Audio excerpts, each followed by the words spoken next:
तुम्ही नमस्कार, मी चंद्रकांत गोविंदलाल तापडिया, भारतीय जनता पार्टी उद्योग आघाडी संयोजक, भारतीय जनता पार्टी तर्फे मी प्रभाग 3 मध्ये उमेदवारी मागितली आहे।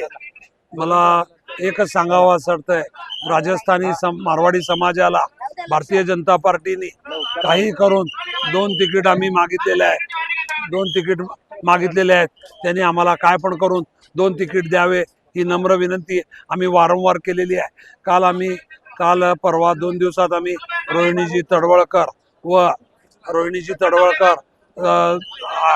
आदरणीय विजयकुमारजी देशमुख मालक, आमदार विजयकुमारजी देशमुख मालक यांना आम्ही वारंवार मागे लागलो आहे की राजस्थानी माहेश्वरी समाजाला आपण तिकीट द्यावं अशी आम्ही त्यांना विनंती केलेली आहे। नमस्कार, जय हिंद, जय महाराष्ट्र।